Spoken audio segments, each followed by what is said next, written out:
माजी मंत्री स्वर्गीय मदन भाऊ पाटील यांची आज जयंती निमित्त विनम्र अभिवादन। स्वर्गीय मदन भाऊ पाटील यांचे नजरेवरती राजकारण चालत होते। अजित शिरगावकर, सांगली जिल्हा काँग्रेस कमिटीच्या वतीने जिल्ह्याचे धडाडीचे नेते माजी मंत्री स्वर्गीय मदन भाऊ पाटील यांची आज जयंती निमित्त काँग्रेस भवन सांगली येथे अभिवादन करण्यात आले।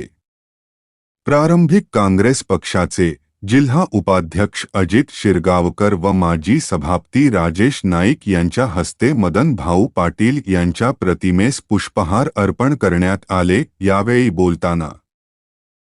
बोलताना जिल्हा उपाध्यक्ष अजित शिरगावकर यांनी मदन भाऊ पाटील यांची जिल्ह्यामध्ये आज उणीव भासत आहे। त्यांचे राजकारण नजरेवरती चालत होते, तेवढा दरारा त्यांच्या कार्यात होता। आज काँग्रेस पक्षाला त्यांच्यासारख्या नेतृत्वाची गरज होती, ते असते तर काँग्रेस अजून बळकट झाली असती, असे आपल्या मनोगतामध्ये त्यांनी व्यक्त केले।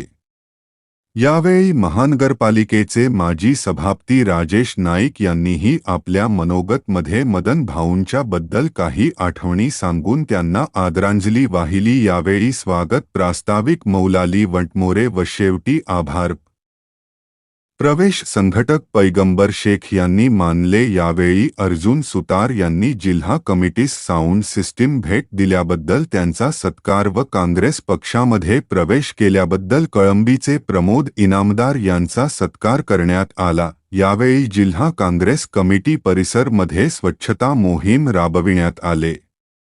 यावेळी सेवा दलाचे कार्याध्यक्ष अनिल मोहिते, अनुसूचित जाती शहर जिल्हाध्यक्ष राजेंद्र कांबळे, अल्पसंख्याक सेलचे अल्ताफ पेंढारी, रवींद्र वळवडे, अरुण पळसुले, सुनील भिसे, जिल्हा सचिव सचिन चव्हाण, मिरजेचे मनोज कांबळे, माजी नगरसेविकास शेवंता वाघमारे, सौ प्रतीक्षा सोनवणे, मीना शिंदे, शमशाद नायकवडी, विश्वास यादव, नामदेव पठाडे, विठ्ठलराव काळे, सुरेश गायकवाड, गणेश वाघमारे, आवेज पाकजादे, गुलाबराव भोसले, प्रकाश सोनवणे, मुफित कोळेकर, फकीर भाभी, कमलताई पवार, मुबीन फकीर इत्यादी मान्यवर बहुसंख्येने उपस्थित होते।